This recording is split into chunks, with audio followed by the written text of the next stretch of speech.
We now move over to Europe for our next story, where we move over to the Ukraine war, where the front lines remain active amidst the talks of peace negotiations between Russia and Ukraine. In the latest developments, the Russian Defense Ministry has released drone footage of the village in Filia in Ukraine's Dnipropetrovsk region.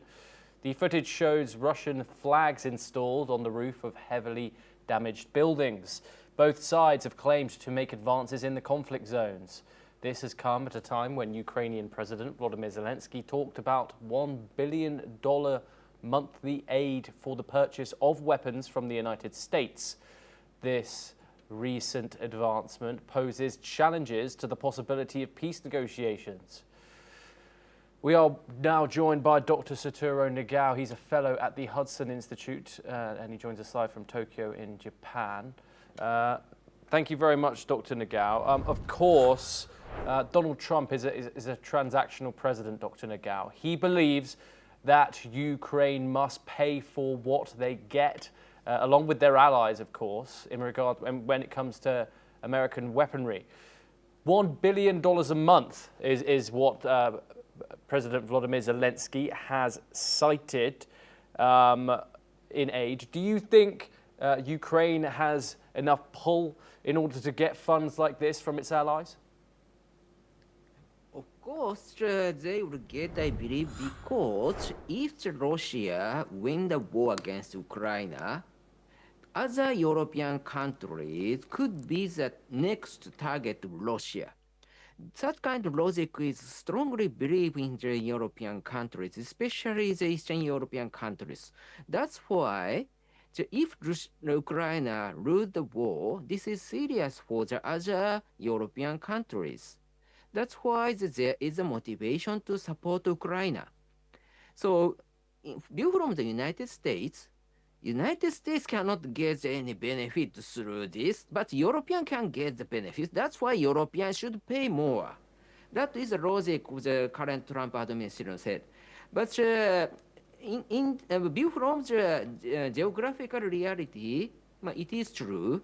So that's why the Ukraine calculate how much money they need to buy the weapon from the United States, and the European countries should pay instead of Ukraine is the logic for Ukraine, and it is understandable in Europe, I think. Yes, and of course, these recent advancements and escalated fighting, they do pose challenge to peace negotiations. Do you think that Moscow and Kyiv are too far apart to reach an agreement, especially on territorial integrity here, given that Russia does control 20% of its territory, with debates on whether it is gaining more or not?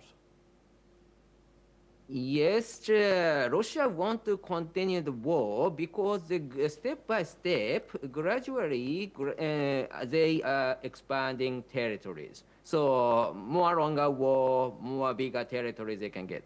But at the same time, Ukraine's resistance is also very strong. So that's why Russia hasn't got the territory that they expected in the past, I believe. So that's why this is a weak point of Russia. So that's why President Trump tried to exploit this situation.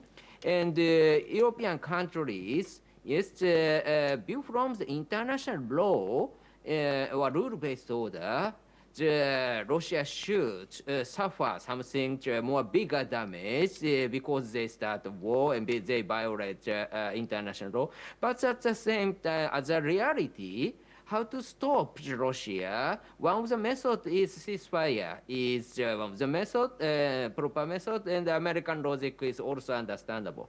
So that's why if Ukraine get enough security assurance and enough military power, it is possible to stop Russia's invasion.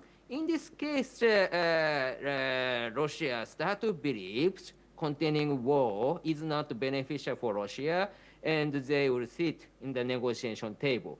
So that is maybe Europeans and Americans are seeking just now. Yes, Dr. Nagal, do stay with us as we get further updates from Europe. Poland's President Karol